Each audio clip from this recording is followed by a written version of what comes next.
اس آیت مبارکہ میں اللہ تعالیٰ نے ایمان والوں سے خطاب کیا کہ تم پر روزے فرض کیے گئے ہیں۔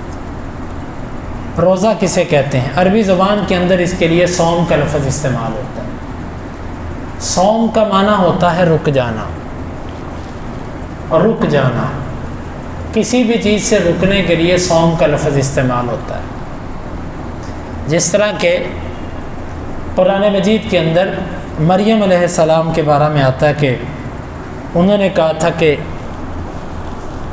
انی نذرت للرحمن صوما، میں نے اللہ کے لیے رمضان کے روزے کی نظر مانی ہے۔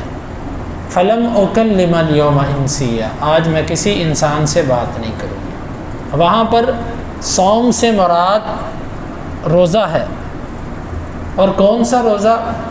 روزے سے مراد وہاں پر کلام نہ کرنا،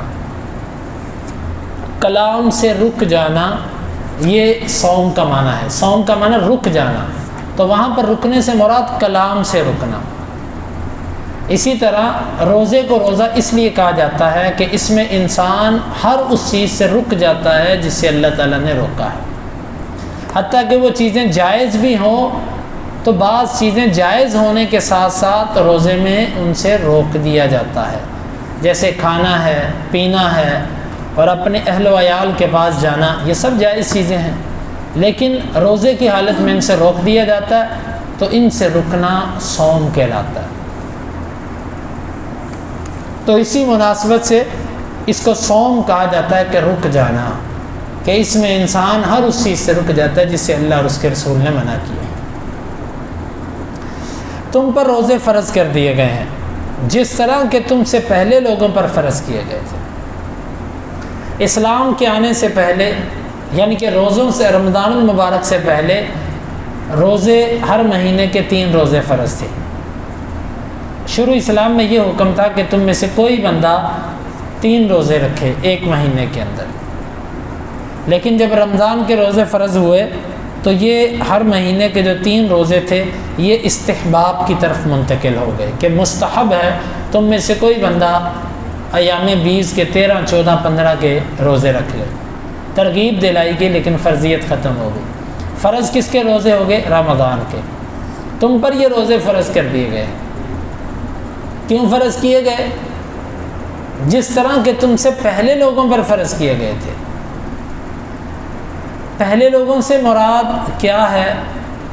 مفسرین نے اس کا مطلب یہ بیان کیا ہے کہ یہ روزے ہم سے پہلی امتوں پر بھی فرض تھے، حتیٰ کہ عیسائیوں پر بھی فرض تھے۔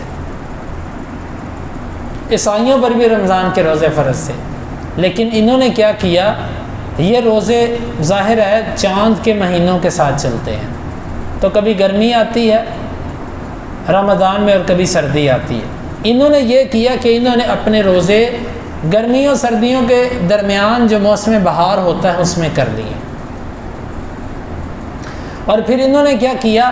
انہوں نے کہا کہ بھئی جو ہم نے یہ تھوڑی سی تبدیلی کی ہے نا کہ رمضان کو منتقل کر دیے موسم بہار کے اندر، تو ہم اس طرح کرتے ہیں کہ اس کے کفارے کے طور پر 10 روزے شروع میں اور 10 روزے بعد میں زائد کرتے ہیں، 20 روزے زائد کر لیتے ہیں، یوں ہمارے 50 روزے ہو جائیں گے۔ تو اس طریقے سے آج کل اگر آپ کسی عیسائی سے پوچھیں گے تو وہ کہے گا ہمارے 50 روزے ہیں۔ تو اس 50 کے پیچھے اصل وجہ کیا ہے؟ اللہ تعالیٰ نے تو 1 ماہ کے فرض کیے تھے ان پر، رمضان کے، لیکن انہوں نے اس رمضان کو موسم بہار کے اندر منتقل کیا کہ مہینہ کوئی بھی ہو ہم موسم بہار میں رکھیں گے، اور 30 کی جگہ پہ انہوں نے 50 کر دی۔ یہ عیسائیوں نے اس کے اندر یہ تبدیلی کر دی۔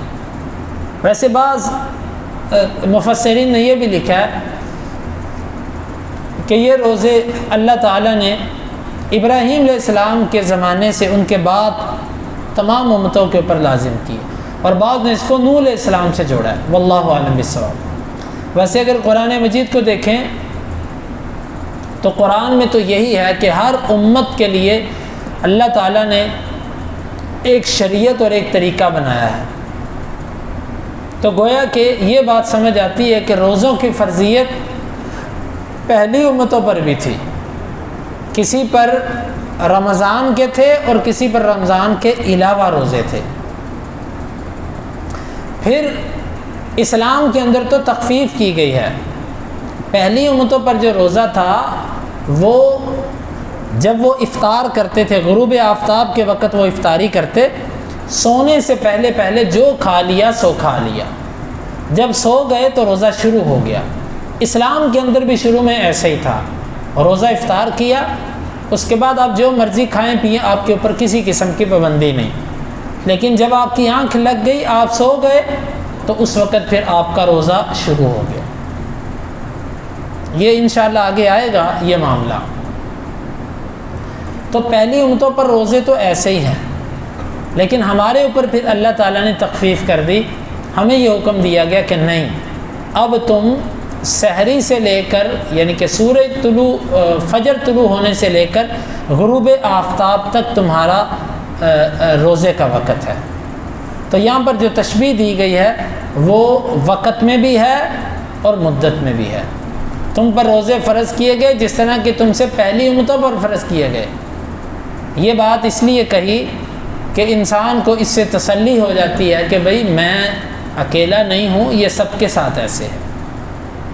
اگرچہ اللہ تعالیٰ کسی اور کو حکم نہ دے، صرف ہمیں بھی حکم دے تو ہمارے اوپر فرض ہے، لیکن اس کے ساتھ انسان کو ایک تسلی اور ایک اطمینان کی کیفیت بن جاتی ہے کہ کما کتب علی الذین من قبلکم، جس طرح کہ تم سے پہلے لوگوں پر فرض کیے گئے، لعلکم تتقون، تاکہ تم بچ جاؤ۔ کس چیز سے؟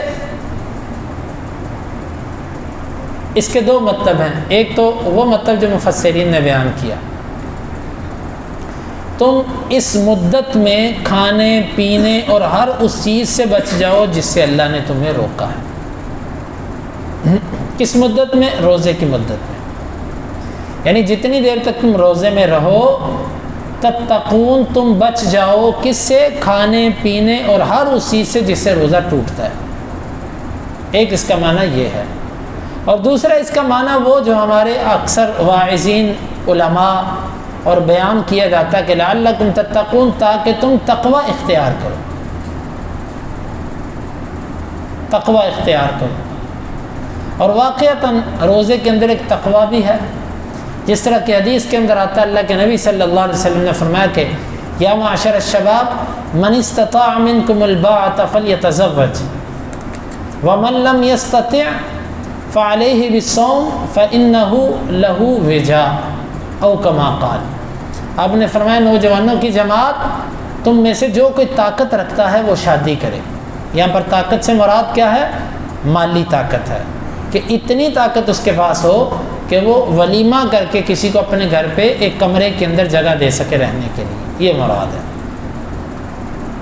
جس کے پاس تم میں سے طاقت ہے، طاقت سے مراد بس وہ جائز طاقت، فضولیات اس میں شامل نہیں ہے۔ جس میں تم میں سے جس میں طاقت ہے وہ نکاح کرے، اور جس میں یہ طاقت نہیں ہے، یعنی اتنا بھی اس کے پاس وسائل نہیں ہیں کہ وہ کسی کی بیٹی کو ایک کمرے کے اندر ایک چھت کے نیچے رکھ سکے، رہائش نہیں ہے اس کے پاس۔ جب رہائش نہیں ہے تو، اور کرائے پر لینے کی بھی اس کے پاس گنجائش نہیں ہے، تو وہ کسی کی بیٹی کو لا کر کہاں پر سلائے گا؟ یہاں پر یہ مراد ہے۔ اور جس میں یہ طاقت نہیں ہے فعلیہ بالصوم، وہ روزے کو لازم پکڑے، وہ روزے رکھے۔ کیوں؟ فإنہ لہ وجا، یہ جو روزے ہیں یہ شہوت کو توڑ دیتے ہیں۔ روزے سے انسان کمزور نہیں ہوتا، بلکہ روزے سے صرف اتنا ہوتا ہے کہ انسان کے اندر جو ایک جوانی کی ایک حرارت ہوتی ہے، اس کی تپش کم کی جاتی ہے۔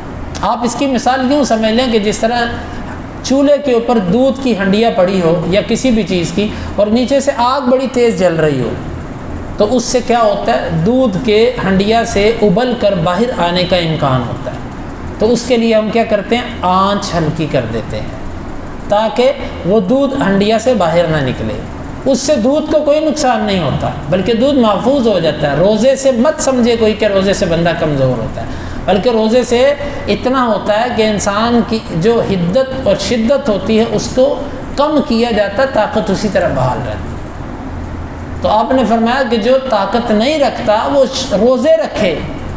آج ہماری نوجوان نسل سے یہ مسئلہ پوشیدہ ہے کہ جب تک شادی نہ ہو وہ روزے رکھیں اور مسلسل رکھیں، مسلسل رکھیں، ایک دن چھوڑ کے ایک دن رکھیں، مہینے میں جو ہے وہ 10-12 روزے رکھیں، 15 روزے رکھیں۔ اس سے انشاءاللہ العزیز وہ اپنے آپ کو، اپنے نفس کو قابو میں محسوس کریں گے۔ تو یہ بھی ایک قسم کا تقویٰ ہے جس کی طرف آپ نے اشارہ کیا۔ لعلکم تتقون کا معنی دونوں طرح کیا جا سکتا ہے، تاکہ تم روزے کی حالت میں اس چیز سے بچ جاؤ جس سے اللہ اور اس کے رسول نے منع کیا، اور اس کا دوسرا معنی یہ بھی کیا جا سکتا ہے تاکہ تمہارے اندر تقویٰ آ جائے۔ اور یقیناً جب انسان روزہ رکھتا ہے تو اس کے اندر اللہ کے حکم سے اور اس کی توفیق سے تقویٰ اور نیکی کا رجحان غالب آ جاتا ہے۔ اللہ رب العالمین سے دعا ہے اللہ تعالی ہمیں اسے سمجھنے کی اور عمل کی توفیق عطا فرمائے۔